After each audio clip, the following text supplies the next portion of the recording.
Hey folks, Wolfie here. I've been thinking about something a lot lately, and I figured I should rant publicly about it a little bit.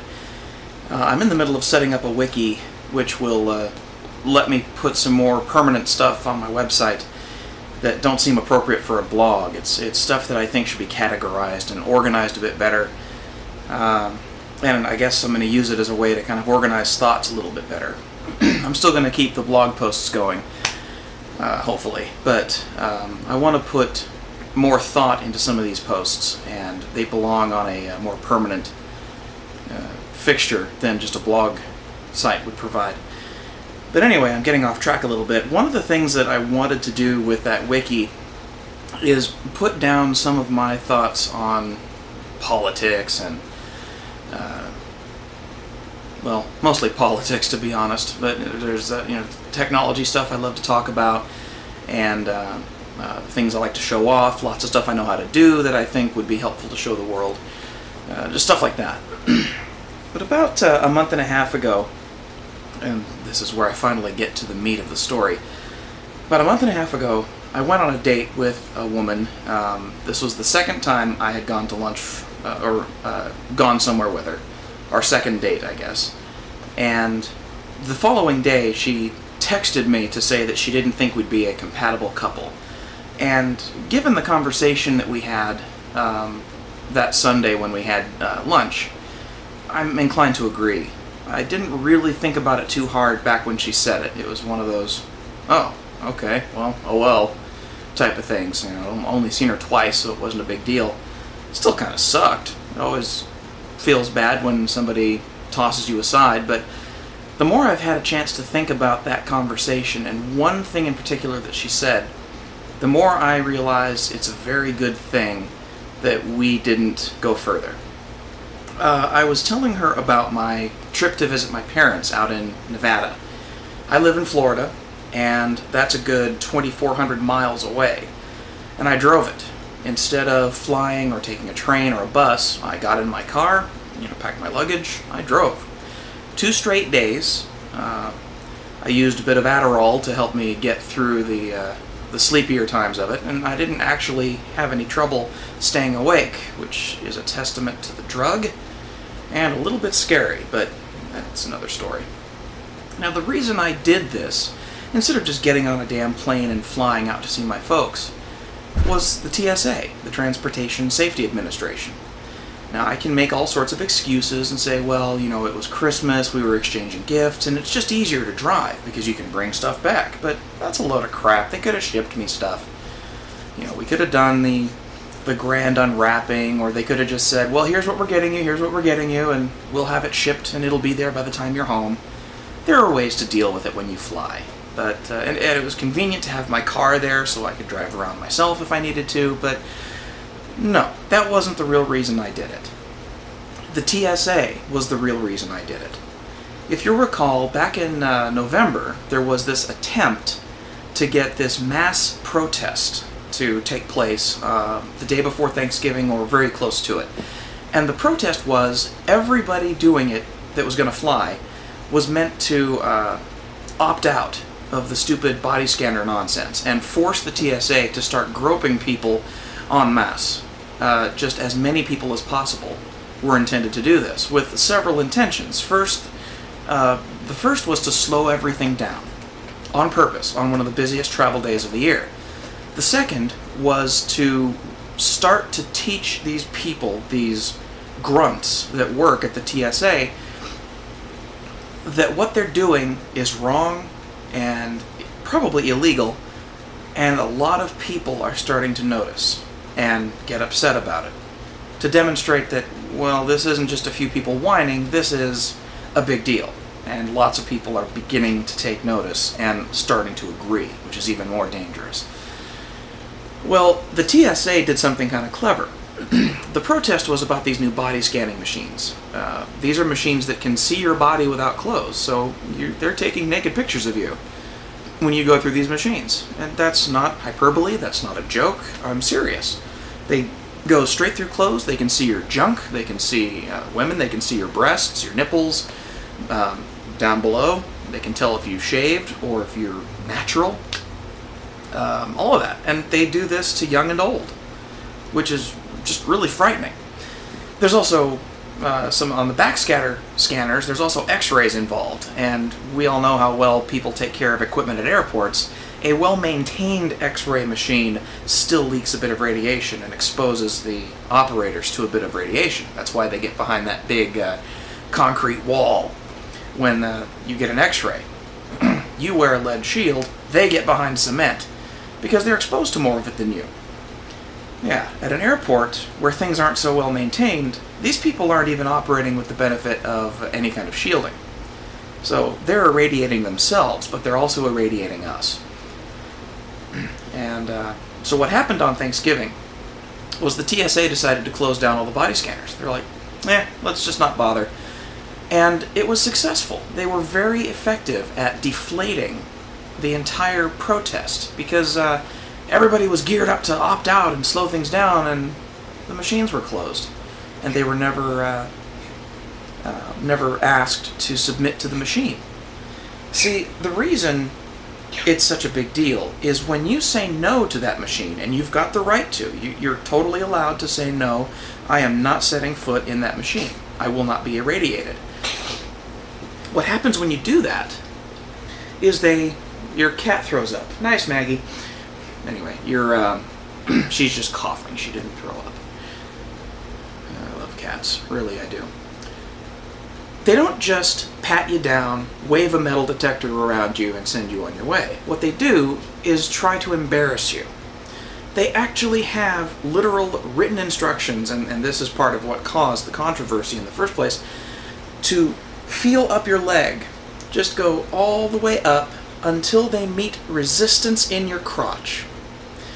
What this means, literally, is when they examine you, when they pat you down, they are actually going to put their hands between your legs, and they're going to keep going up until they hit skin. Now, on a guy, that just means they're fondling your balls. With women, however, that means they are rubbing right up against something they should not be touching. And the sad thing is, they will do this to they'll do this to kids, too. They're not exempt. They're not immune. And there have been instances already, this has been fairly well documented by now, of people within the organization, within the TSA, abusing this and taking advantage of both the machines, oh God, look at this hottie, and abusing the opt-out. Well, I'm hot, I'm not letting these guys take a picture of me naked. Okay, well, they're going to send one of these guys over to fill you up, so take your pick. Now, getting back to this date that I went on, back in early January, I told her that the reason I drove is because I wanted to opt out of that entire thing, and that's the only way that you can really beat the TSA at their game. Don't fly. Just don't use the transportation system that they're supposedly protecting, because they're ruining it, and they're violating civil rights while they do it. Her response to that wasn't something that I really argued with at the time, because it's one of those really stupid things people say that you can't really immediately come up with an intelligent response to, so you kind of just tilt your head, shake it off, and change the subject. She said, I was letting them win. And as I thought about that statement, after our lunch, the next day when she told me, we're not compatible, bye-bye, and as I started to set up for this post today, the more insane that sounds. I'm letting them win by not letting them grope me or scan me. That's amazing. Her point, I think, that she was trying to make was that the best way to fight them is to go fight them. Go to the airport. Say no. When somebody touches your balls, you say, hey, get your hands off my crotch. What the hell's wrong with you? Make a scene. The trouble is, we know what happens through just repeated documentation. We see videos, we see news reports. We hear this all the time. What happens when you make a scene at an airport, especially at security? Right or wrong, you're going to jail. There's just no question. They're going to call the cops. they're going to try to arrest you or have you arrested. You're certainly not going on your trip.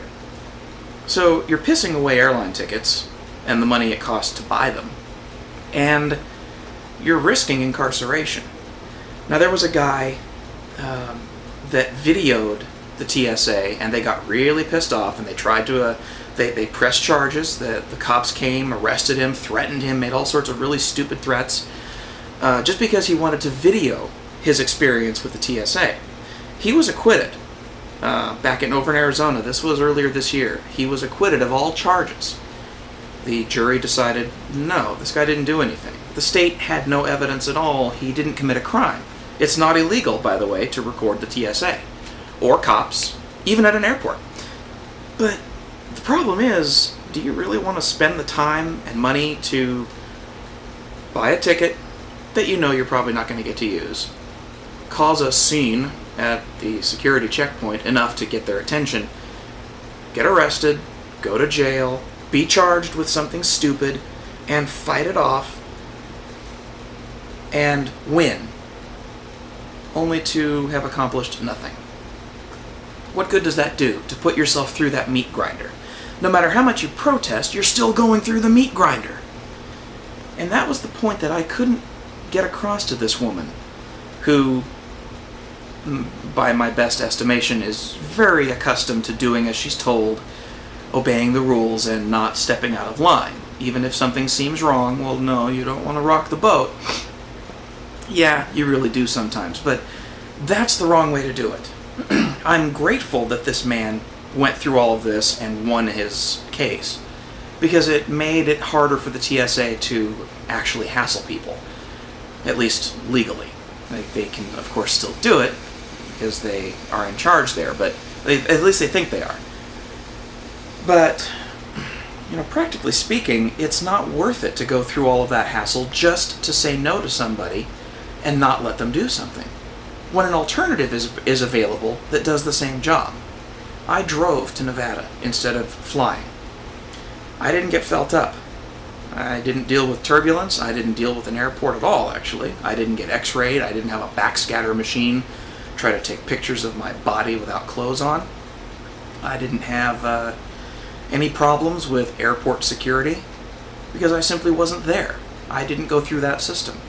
And I won't again until this mess gets cleaned up. And unfortunately, with President Obama essentially backing the company that makes these damned machines and encouraging the TSA to keep on going, then it's not looking like I'm going to get a chance to do that anytime soon, or a chance to go flying anytime soon. Oh well, my car's awesome and it gets good mileage and I like driving, so that's how I'll get to where I'm going.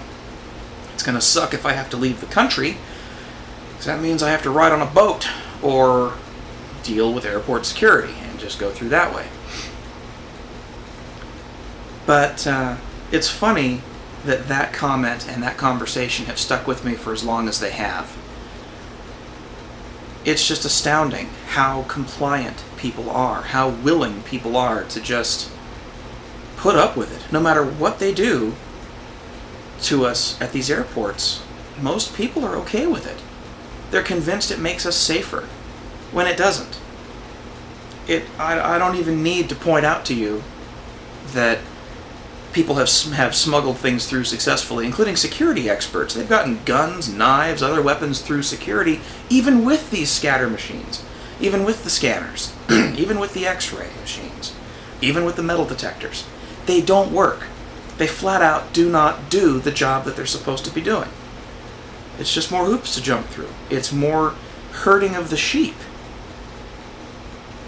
The reason I don't have to tell you that, even though I just did, is you either already agree with me, or you don't care. And for the people who don't care, you deserve to be spanked and smacked, and most importantly, you deserve every bit of oppression that's being brought down on you. And if you just sheepishly go through security at the airports and you don't ever speak up, and you never even try to ask questions or challenge anything you see, you're a coward, and you don't deserve any freedom. because you're letting people railroad you. Now, for the people who do care, we have to walk a fine line. Like I just said, if you don't go to the airport and speak your mind, you're a bit of a coward. Well, what about the rest of us that care? Am I a coward for not flying? For just driving instead? A little, to be honest. Because I know my temper, I know my propensity to speak my mind and to open my mouth when the rest of us might not. And I could well get in trouble at an airport. These days I just do not respect authority the way I used to. And it's because I keep seeing it being abused and misused. And every time I see even the slightest infraction, I bristle and I'm ready for a fight.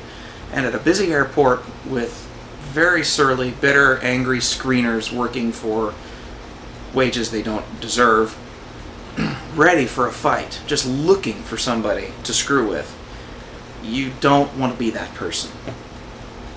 Even if you're completely right, you can still lose the game. The only real solution is to not fly. Take money out of their pockets. Don't fund the system by participating in it. Airlines will eventually start to figure out, okay, we've started seeing decline in passengers since these new scanners started being used. Or they'll get letters of complaint. You know, complaining to airlines is a great alternative. You could write to your congressman, to your senators, say, guys, I'm not flying anymore until this crap stops, period. And you'll get a form letter back, and they'll explain why it's important for all these safeguards to be in place and how safe you are. All you have to do is mention the shoe bomber, and you destroy that idea. The only thing the shoe bomber did was force everyone to take off their shoes and produce really smelly security checkpoints. But he happened after September 11th, and all this heightened security didn't do dick to stop him. You can write to airlines and say, look, I was going to fly to see my folks this holiday and pay your higher rates for the holiday season, but then I realized the airports have this obnoxious screening stuff going on now. Sorry, I'm not going to play. I'm driving this time. I have no clue if that'll do any good or not, but it certainly feels good. It may make a difference, it may not. The trouble is, these days we are very powerless to do much about it, except to personally opt out. And I'm very glad that I didn't end up dating that woman, because I get the feeling I would have had a lot of very silly conversations like that, where I had to explain and justify why somebody violating my civil rights is a bad thing. Try to think about that when something feels uncomfortable to you, when somebody does something to you that's wrong or that feels wrong. Don't just let it go. Think hard about it and decide whether you want to be around that person anymore. Decide whether you're going to let the airport screener cup your balls or slip a finger across your you-know-what. Think about it next time a cop pulls you over and says, well, you don't have anything to hide, you don't mind if I sniff through your car, do you? By the way, the correct answer there is, I do not consent to any search, but that's another rant for another time. Well, I guess I should wrap this up. It's been, wow, 18 minutes. This is a long one. Yeah, I just wanted to rant about that. It's amazing to me to meet people that are so mindlessly compliant and cooperative. And it makes me sad. Especially a college student. I mean, she had graduated. She's already out of college. It's like, you're supposed to know better when you get out of school. But I guess some people don't. Oh well. Try to pay more attention to when people stomp on your rights. The only way you can preserve them is when you speak up to fight for them. Until next time, have a great day, and I will chat with everyone later. Bye-bye.